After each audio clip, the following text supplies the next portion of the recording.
The Arctic, where ocean and ice become one. A place where freezing winds can kill in minutes, and a single crack in the ice can swallow an entire boat.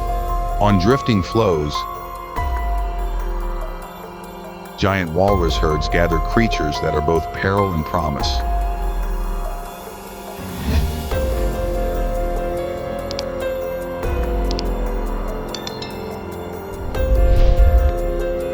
For indigenous communities, the walrus is not sport.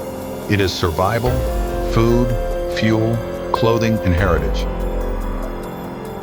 Their ancestors endured centuries in this brutal land through these hunts.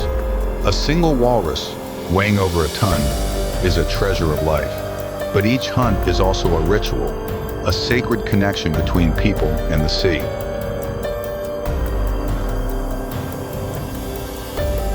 Welcome to Now Discover. Subscribe now and step into the story where survival and heritage collide on the edge of the world. When hunting season comes, the Arctic coast stirs with movement. Small wooden boats and motorized canoes push off into seas laced with ice.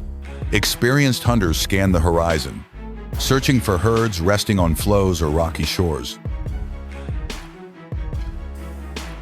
Targets are chosen carefully, usually adult males.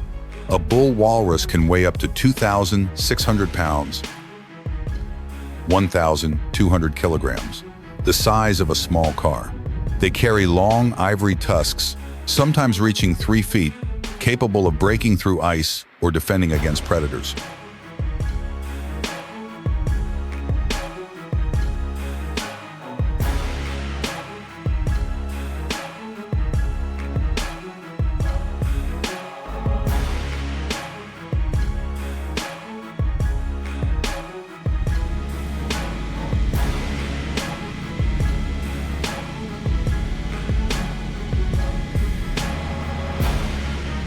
The hunter's weapons reflect centuries of adaptation.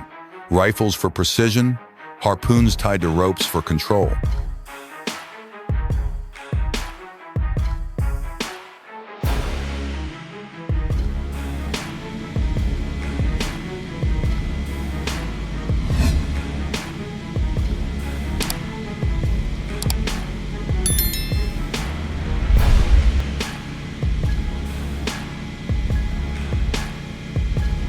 When a walrus is struck, speed is everything.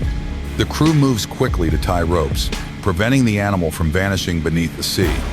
Each step is measured, each decision critical. One mistake could mean losing not just the hunt, but a life.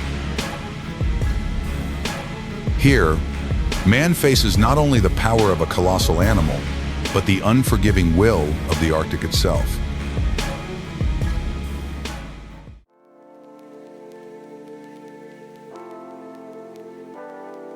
Once the walrus is secured, the hardest work begins. Butchering takes place immediately on the ice or on the boat. Long, sharp blades cut along the body, peeling back thick skin first. This hide is more than waste. It becomes coverings, boots, even drum skins for rituals.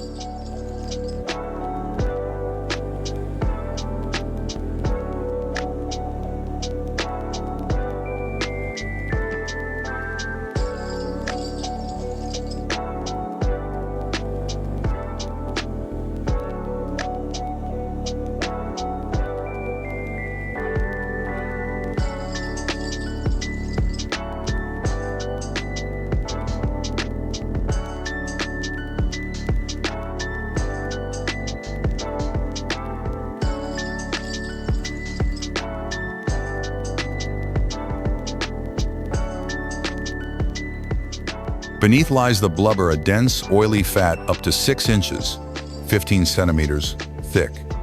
Pound for pound, it contains twice the energy of beef, a vital fuel in Arctic winters.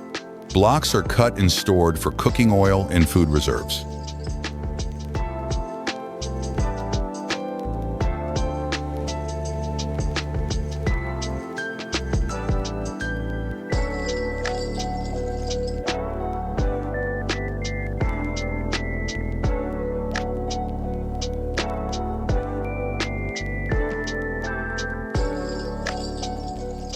The meat, tough but rich in protein and iron, is divided carefully.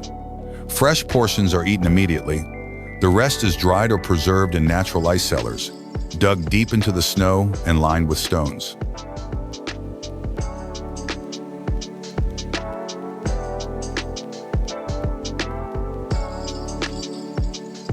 Tusks are set aside ivory that can be carved into tools, ornaments, or weapons.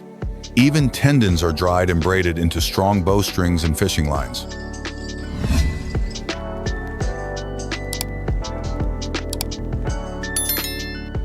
Nothing is wasted. Every part of the walrus carries value, ensuring survival in an environment where a single mistake can cost everything.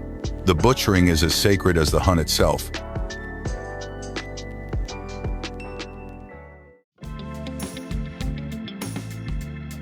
When hunters return, the village comes alive. Men haul blocks of red meat and white fat across the snow. Children run to greet them, their laughter cutting through the Arctic silence. The smell of cooking meat fills the air, spreading warmth against the bitter cold. Here, survival transforms into celebration. Oil lamps glow yellow, fueled by fresh blubber. Families gather not only to eat, but to share stories.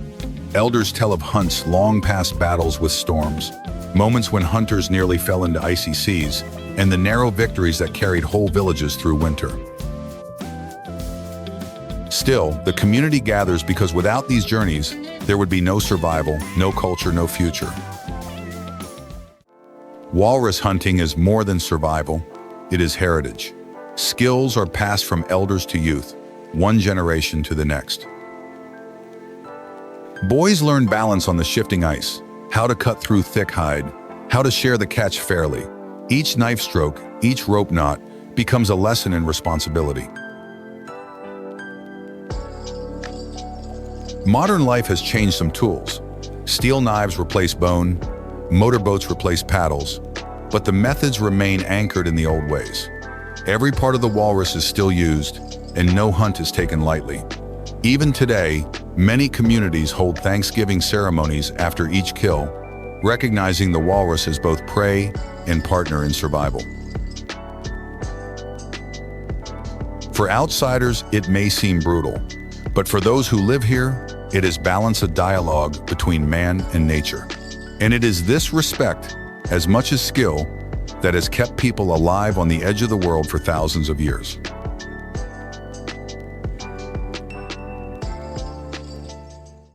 In the frozen Arctic night, the hunt echoes far beyond the ice.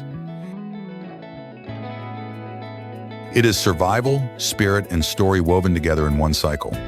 Each successful hunt feeds families, fuels lamps, and warms homes. Each failure reminds them of nature's unforgiving power.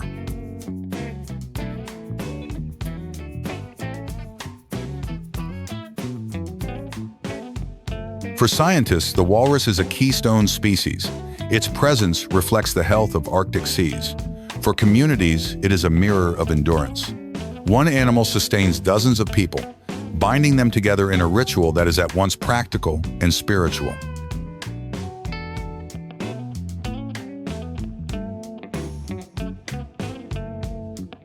But today, the Arctic itself is changing. Sea ice retreats faster each year.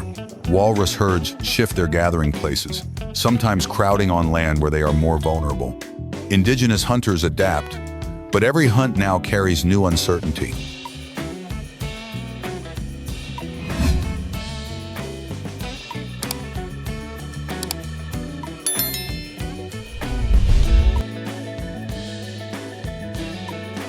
And yet, still, they go. Because to stop is to lose not just food, but identity. Each hunt is a stand against hunger, against fear, against forgetting who they are.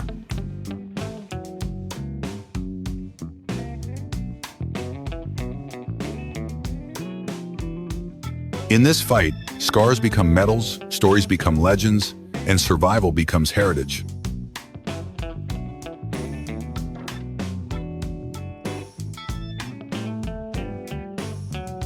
This is the White Sea, unforgiving, majestic, eternal. And this is the story of the walrus hunt where man and nature collide. and where life itself hangs on the edge of the ice.